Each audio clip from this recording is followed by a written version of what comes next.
وزیر داخلہ اور بڑے اہم وزیر یعنی محسن نقوی صاحب کے بارے میں یہ اطلاعات ہیں کہ انہوں نے خفیہ دورہ ایران کا کیا، یعنی غیر اعلانیہ، خفیہ سے مراد یہ ہے، مطلب یہ ہے کہ وہ ایران اپنا امریکہ کے دورے کے بعد ٹرمپ کے جو صورتحال، جو رابطے ہیں حکومت کے مختلف دوست ممالک سے، ایران سے، چین سے، مصر سے، قطر سے، ترکیہ سے، ان سب سے اس کے حوالے سے کوئی بات چیت کرنے گئے۔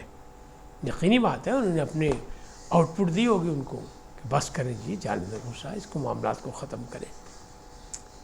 تو اس کے بعد وہ چلے گئے بھارت۔ اب چیما کو یہ ہو رہی ہے کہ یہ کیا بات ہوئی؟ بھارت تو جناب معاہدہ یو اے ای سے کر چکا ہے، دفاعی معاہدہ جس طرح سعودی عرب سے پاکستان کا ہے، اور وہ ٹرائکا بن گئی ہے اسرائیل، یو اے ای اور بھارت۔ تو محسن نقوی اس دورے کے بعد بھارت کیوں چلے گئے؟ تو بھارتی کرکٹ بورڈ نے ان کو دعوت دی تھی آئی پی ایل کے لیے، فائنل کے لیے۔ انہوں نے وزیر اعظم سے اجازت لی، ان کو بتایا اور وزیر اعظم نے ان کو اجازت دی اور جائے۔ مقصد وہی کہ وہ جو آر ایس ایس نے کہا تھا کہ کھیلوں کا میدان ہو یا تجارت کا میدان ہو، بارڈر کھلے رہنے چاہیے، دروازے مذاکرات کے کھلے رہنے چاہیے، تو پاکستان نے پہل کر دی کہ انہیں دعوت دی، تو پاکستان نے محسن نقوی کو بھیج دیا۔ حالانکہ محسن نقوی سے ان کی ٹیم نے، ان کی حکومت نے ہاتھ ملانے سے انکار کر دیا تھا۔ بہرحال ایشین کپ کی ٹرافی بھی نہیں لی انہوں نے، یہ سب کے سامنے۔ تو یہ معاملات ایسے، تو بھارت نے یو اے ای سے معاہدہ کر کے مشرق وسطیٰ میں مسلمانوں کے دل میں یعنی ایک چھاتی پہ مونگ دلنے والی بات ہو گئی کہ وہاں جا کے بیٹھ گیا بیچ میں، معاہدہ کر کے دفاعی معاہدہ۔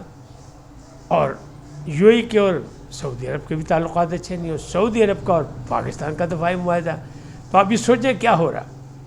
تو اسے یہ کامیابی حاصل کی، لیکن دوسری طرف ناکامی کیا ہوئی کہ عباس عراقچی نے وہاں پوری دلیری سے برکس میں بات چیت کی، پاکستان کی ثالثی کی بات بھی کی، امریکہ اور ایران کی جنگ کی بات بھی کی، معاہدے کی بات بھی ہوئی، سب کچھ انہوں نے اوپنلی کیا، کسی چیز کو کوئی چھپایا نہیں۔ اور انہوں نے کہا کہ ہمیں پاکستان جو ہے ایک اچھا دوست ہے اور ہمیں اس پہ مکمل یقین ہے۔ لیکن برکس میں اختلافات ایسے تھے کہ یو اے ای بھی وہاں تھا، لہٰذا مئی بھاری پڑا ایک بار پھر بھارتی حکومت پر، مودی سرکار پر، اور برکس کا ایک انٹرنیشنل کانفرنس کا، ایک بڑی کانفرنس کا کوئی اعلامیہ جاری نہیں ہو سکا، صرف ایک صدارتی نوٹ جاری ہوا۔ بہرحال یہ ہے، لیکن ناکامی ان کے سامنے ہے کہ مئی میں ایک اور ناکامی ان کو مل گئی کہ اتنی بڑی کانفرنس کرائی اور کھایا پیا کچھ نہیں، گلاس توڑا باہر آنے والی بات ہوئی، تو ان پر تنقید ہو رہی۔ لیکن دوسری جانب ان کو کیا ہوا کہ مودی کی جو بات ہے وہ یہ ہے کہ ان کی حکومت نے 3 روپے تیل میں اضافہ کر دیا، اور 4 سال کے بعد کیا، اس پر بھی ان پہ تنقید ہو رہی ہے۔ کانگریس کہہ رہی ہے یہ بڑا ظلم ہو گیا عوام پہ، جبکہ پاکستان کی حکومت نے 5 روپے پیٹرولیم کی قیمت میں کم کر دی۔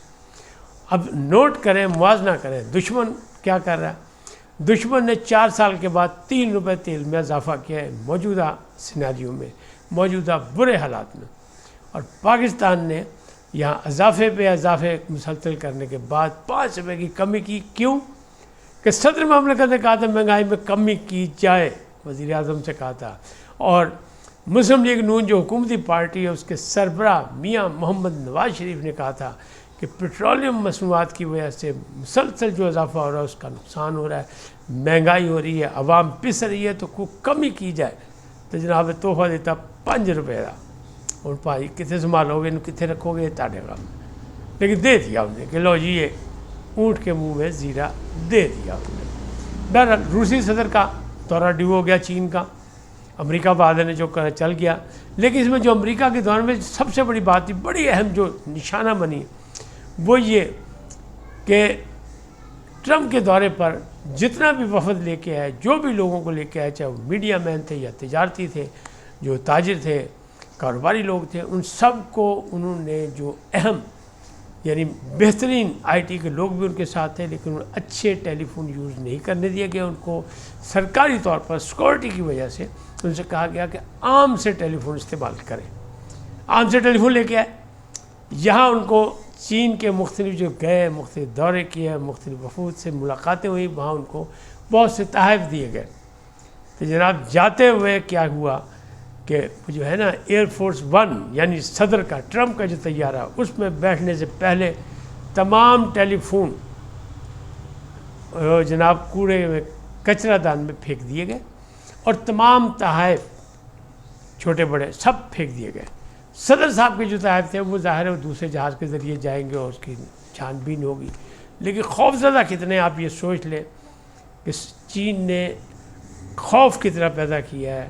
کہ مقصد یہ تھا، یہ سیکورٹی پرپز تھا کہ کہیں چین نے چونکہ آئی ٹی میں بہت ترقی کی ہے، کوئی چپ نہ لگا دی ہو کسی تحائف میں یا تحفے میں یا کسی ٹیلی فون میں جو استعمال ہوئے، اس کو کہیں انہوں نے ہیک نہ کر دیا ہو، اور جو کچھ جہاز کے اندر ہو اس کی اطلاعات مل جائیں، یا جو باقی معلومات ہیں وہ کہیں چین لے جائے. اس لیے یہ سارا کام کیا گیا. لیکن چین نے یقیناً اس کا برا بنایا ہوگا. سوال یہ بھی ٹرمپ سے کیا گیا کہ تائیوان کا موقع، پہلے تو انہیں سوالوں کو گول کیا، جواب نہیں دیا، لیکن پھر انہوں نے کہا کہ ہم چاہتے ہیں کہ وہاں جنگ نہ ہو. یعنی بھائی سیدھی گل ہے کہ چین نے اتنا پریشر ڈالا کہ وہ انہوں نے پہلے کہہ دیا تھا کہ اس پہ کوئی نہیں، اس پہ سفارت کاری کی بات کریں، مذاکرات کی بات کریں، ہمارے موقف کی بات کریں، ورنہ مت کریں. دوسری طرف نے کہا اپنا ہرمز کھولنے کی بات کریں، معاہدہ کرنے کی بات کریں، دنیا کو مشکلات سے نکالنے کی بات کریں. اب جتنا مرضی کہیں ٹرمپ کے بڑا کامیاب، لیکن کامیاب نہیں. پریشر میں رہے ٹرمپ ناکام رہے، اور ملک میں بھی ان پر دباؤ ہے اور انٹرنیشنلی بھی ان پر دباؤ ہے، کیونکہ جو تائیوان کا مسئلہ اس میں کہا ہم سفارت کاری سے مسئلہ حل کریں گے، جنگ نہیں کریں گے. اس کا مطلب کیا ہے؟ اس کا مطلب یہ ہے کہ تائیوان سے امریکہ بہادر یعنی ٹرمپ صاحب جو ہے وہ دستبردار ہو گئے. اور یہ یقیناً چین نے جو حکمت عملی استعمال کی اس میں یہ ثابت ہو گیا دنیا پر کہ سپر پاور نو مور، یعنی امریکہ نو مور، سپر پاور عوامی جمہوریہ چین. اب رشیا کے صدر پیوٹن بھی جا رہے ہیں 19 مئی سے 2 روزہ دورے پر. 3 بڑی طاقتوں کے یعنی صدور ملیں گے. جب ایک مل چکے ہیں، 2 ملیں گے. اس کے بعد جو سیناریو سامنے آئے گا دنیا کا وہ آپ کے سامنے ہوگا. اور اس میں یہی ہے کہ چین رشیا کے نزدیک ہو چکا، اور کس نے کیا ہے؟ پاکستان نے کیا ہے. یہ بھی کام پاکستان نے کیا ہے. اور چین کو سعودی عرب سے یا ایران سے بھی نزدیک پاکستان نے کیا. چین نے اپنا موقف کر لیا ہے. کہا جا رہا تھا کہ چین دستبردار ہو گیا، یو ٹرن لے گیا ایران کے معاملے میں، لیکن نہیں. اس نے کہا معاہدہ ہرمز کھلنی چاہیے، لیکن معاہدہ ہو اور سفارت کاری سے مسئلہ ختم ہو. تو یہ معاملات ایسے چل رہے ہیں. تو انشاءاللہ آنے والے دنوں میں جلدی یہ خوشخبریاں آپ سنیں گے کہ یہ معاہدہ ہوگا اور ثالث پاکستان ہی رہے گا، اور پاکستان کی ثالثی میں ہی سارا کچھ ہوگا کہ دنیا کی بڑی جنگ ابھی رکی ہے اور اس کا خاتمہ بھی ہوگا تو پاکستان کی ثالثی سے ہوگا. تو یہ معاملات اس حد تک کہ اب کرتے پنکی دھماکہ. پنکی کا دوسرا رخ، دوسری شکل بھی نظر آ گئی. ایک تو آپ نے وہ دیکھی، وہ جو کیٹ واک کیا جس کی وجہ سے وہ پھنسی کہ لوگوں نے کہا یہ کون ہے. اتنا پروٹوکول اس طرح تھانے میں اور عدالت میں، وہ اس کے لیے عذاب بن گیا. اب آج جو اس کا چہرہ دیکھا گیا عدالت میں جب پیش کیا گیا تو جناب ایسے تھی جیسے کوئی سلطانہ ڈاکو پکڑا گیا. اتنی پولیس اور اتنا میڈیا تھا کہ وہ میڈیا میں بات آ گئی. اب پنکی ایک تو اس کے فون سے بہت سی چیزیں، کسی نے کہا 870 مطلب رابطے نکلے ہیں، لیکن نہیں، وہ کچھ 2700 ہیں. یہ کنفرم کیا جائے 2700-2800. لیکن بہرحال وہ جو رابطے ان میں، لیکن نام جو ہے بڑے بڑے اعلیٰ شخصیات کے ہیں. ان میں سیاسی بھی ہیں، CTD کے بھی لوگ ہیں، پولیس اہلکار بھی ہیں، ججز کے نام بھی ہیں، آرٹسٹ بھی ہیں، سب کچھ ہیں. لیکن یقیناً ضروری نہیں ہے کہ یہ سب اس کے ساتھ کوکین فروشی میں یا منشیات کی فروشی میں شامل تھے.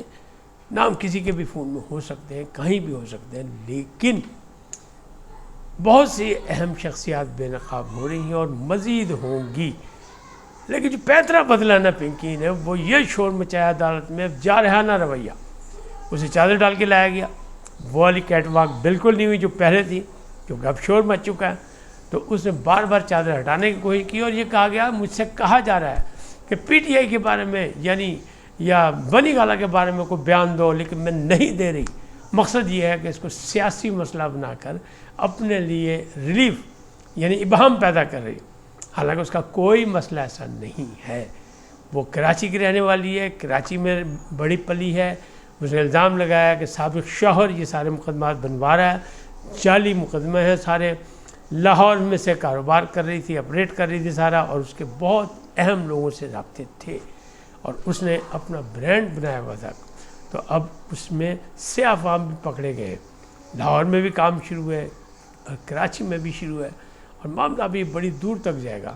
لیکن دھماکہ ہے پنکی ایسا کہ لوگ اپنے منہ چھپاتے پھریں گے، اور ابھی بہت سے نام سامنے آنے، کچھ لوگوں کا خیال ہے کہ نہیں یہ 28ویں ترمیم کہیں اس کے پس پردہ ہے اور جناب پیپل پارٹی کو بدنام کرنے یا اس کا ہاتھ مروڑنے یا اس کی گردن سے پوچھنے کا کام ہے، لیکن نہیں، پیپلز پارٹی کے چیئرمین کو چیئرمین صدر پاکستان جو ہے وہ ہیں آصف علی زرداری، اور بلاول بھٹو زرداری چاہے عمر میں کم ہے لیکن وزیر خارجہ کے حیثیت سے بڑے اہم کردار ادا کر چکے ہیں، اور وہ پڑھے لکھے دنیا دار دیکھ چکے ہیں، لہٰذا یہ بھول جائیں کہ ان کو کسی طرح اس طرح پھنسایا جا سکتا ہے۔ وہ جب بھی بیٹھیں گے تو سیاسی طور پہ بیٹھیں گے، مذاکرات کی میز پہ بیٹھ کے بات چیت کریں گے۔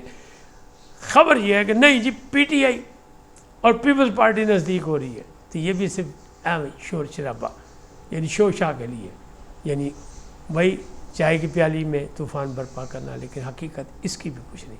فی الحال اتنا ہی، پھر ملیں گے نئے موضوع کے ساتھ۔ جاتے جاتے آپ سے درخواست، آئیے ان کو سبسکرائب کریں، لائک کریں، گھنٹی کے بٹن دبانا بھولیں، اور اپنی قیمتی رائے کا اظہار اپنی شخصیت کے مطابق کریں۔ سدا سلامت رہیں، لیکن پہلے پاکستان زندہ باد، پاک افواج پائندہ باد، سدا سلامت رہیں، اللہ نگہبان۔